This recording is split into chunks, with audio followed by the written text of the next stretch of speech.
G'day everyone, me again, Todd from Toxic Garage Customs. Just letting you know, this is the third video in the series on the Firewall reconstruction on the International.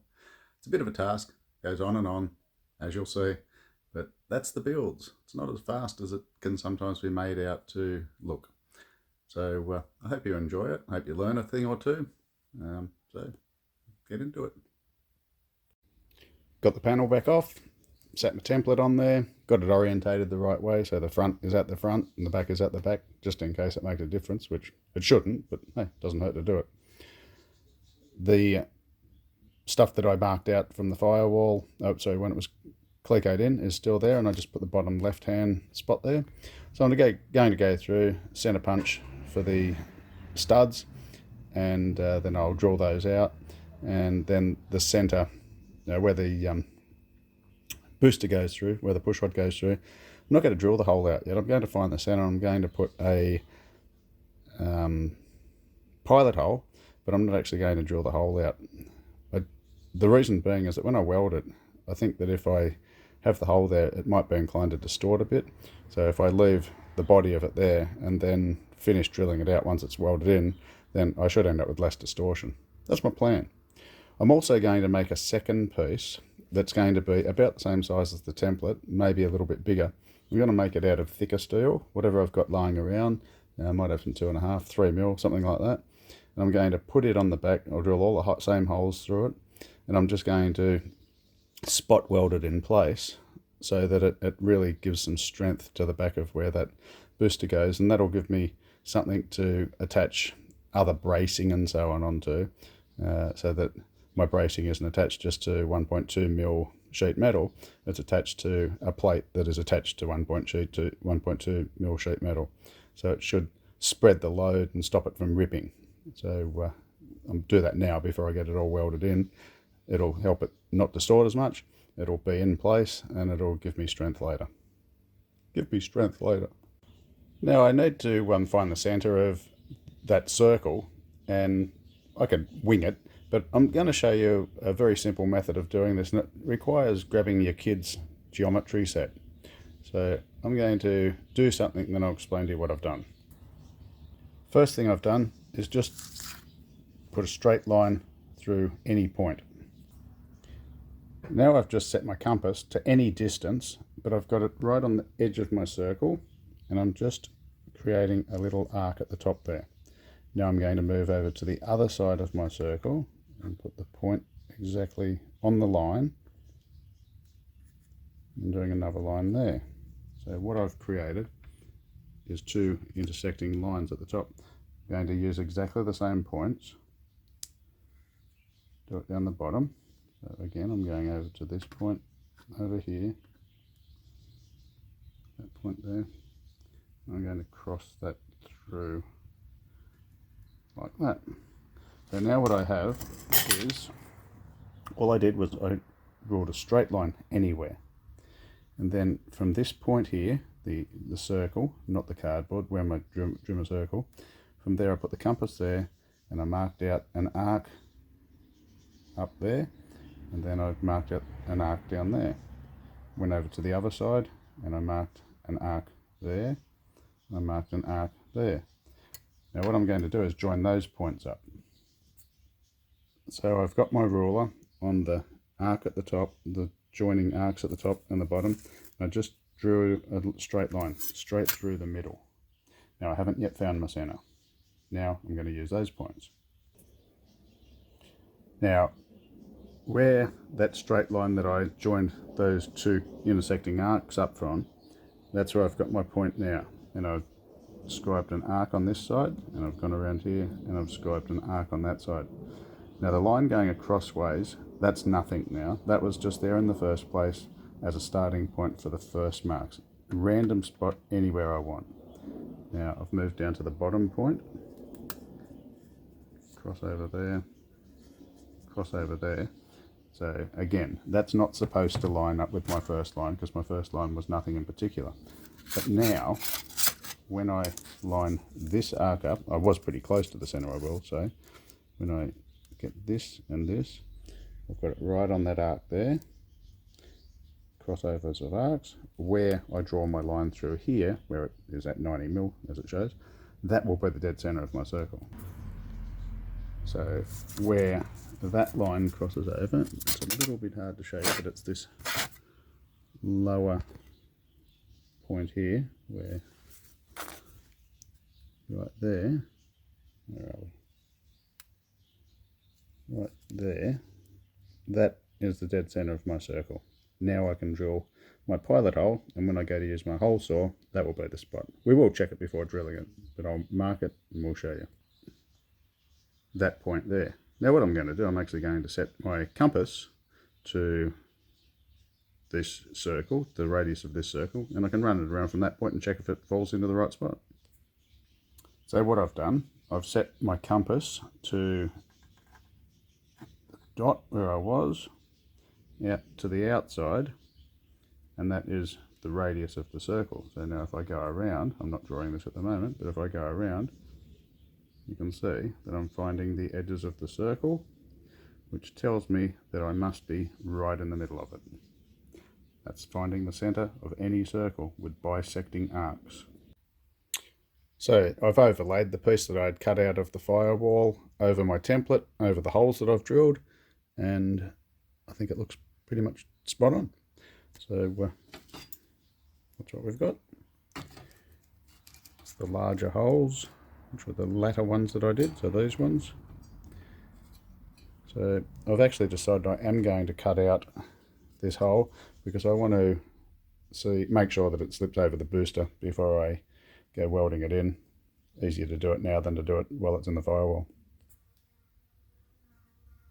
Just got it clamped between this bit of sheet metal and my bench. Holds it in place. Don't want it spinning around and ripping my fingers off. Okay, so I got it sitting there on the booster. Some of the holes are a little bit off center, so it is a little bit tied up here on this rubber. I'll either go through and just open this up a little bit, or I'll just open this hole up a little bit, and maybe the bottom of that one, just to move it up a bit. It'll only be a tiny bit. There's got to be another reinforcing plate on the back of this, so I'm not worried that the tolerances, that it's got those large holes. I don't think it's going to make any difference because this is just the firewall. The piece behind it is going to be the strength. So I'm not, again, concerned about it. And I think it looks neat anyway. Looks okay to me. Now for the reinforcing plate. So I just had this old piece of 3mm sheet metal hanging around. I don't know where I got it from, but I have a habit of, if I see steel, picking it up and bringing it home with me. Sort of like orphaned dogs, but I pick up orphaned steel. So this is the template, and I've just put it on here. What I've done, I've just basically made the biggest piece of sheet I can out of here in between the holes, so it's slightly bigger than the base of the booster. It'll sort of come out an extra, what's that, 10 or 15mm on each side. I'll round the corners off as well so that it doesn't tear, so same as on the booster. So otherwise it can rip into the metal that I'm fixing it to. And so I'm just going to cut this out. I'll drill the holes in it, all that sort of stuff, and then we will fix the two together. Okay, one reinforcing plate. I did it all off camera. It's come up well. So I'm going to spot weld the firewall to the reinforcing plate, and then we will weld the firewall in, I believe. So my battery went flat. Seemed like a good time to go and have some lunch. So I did that, and I've come back out while the phone's been charging, and I've made that plate completely and cleaned it up pretty well, both sides. And then I have gone through, and on the firewall side, I've drilled some holes. What are they? About 5mm holes, just using my step drill. I positioned the reinforcing plate and the firewall plate onto the booster, so it was all, pardon me, I know that it's all going to slip together properly. So I've just drilled these holes, and I'm just going to spot weld that rear plate, the reinforcing plate, to the Firewall plate. And as I said, that'll give it a lot of strength in there. It's a 3mm plate, so it's quite thick. And I'll make sure that it's completely in contact before spot welding it there.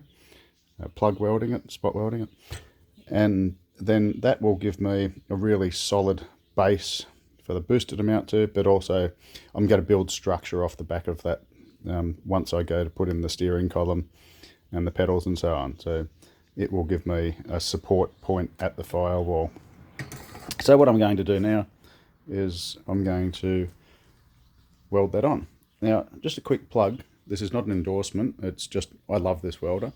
I had a welder which I could not weld with, and I got this after reading reviews and people were saying, it made me the welder that I didn't think I could be. This welder, Unimig Viper 185, at the time, it's probably still the same, it was the biggest, it's a 180 amp welder. It's the biggest welder that they have with a 10 amp plug. It also comes with a 15 amp plug if you need it. If you have that, I don't have 15 amp power. I love it. So I'm using 0.8 wire. It's pretty much what I use for most things. And on here, it says here, looking at steel, V-groove, 0.8 wire, 3mm. I need to run about 20 volts and 8.5 wire speed. So I'll set it up at that. I may change it from that, but that's what I'll start off on. I've got my argon CO2 shielding gas turned on. I think I turned on. Yep, turned on. So yeah, that's the gas. Turn the welder on.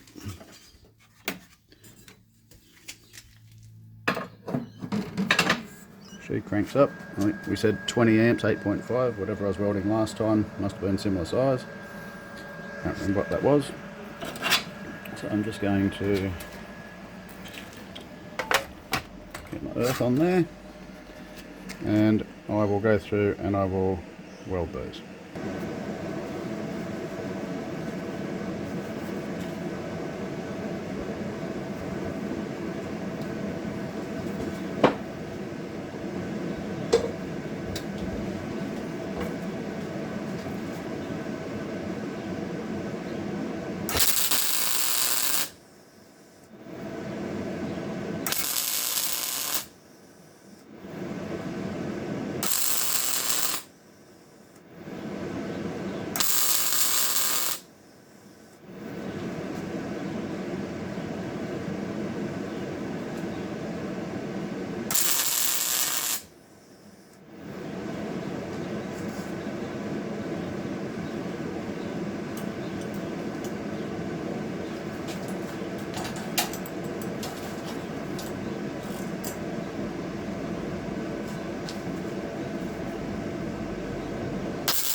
Just working in a circular motion on one edge, working around the edge, filling it in. I'll show you in a moment. Just makes a little dome as well, which I'll grind off.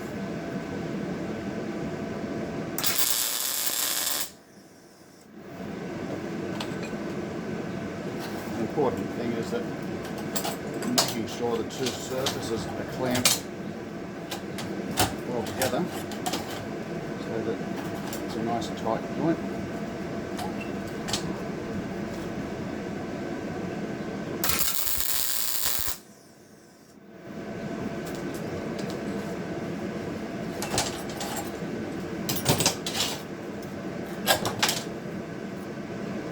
So hopefully you can see the welds just sit proud a little bit. So I'll grind those off because I've filled the hole that's there. It's literally just to hold this plate against this, just to give that reinforcing effect. So I'm just going to grind those off with a flap disc and should be okay. I might just see how she fits on the booster first.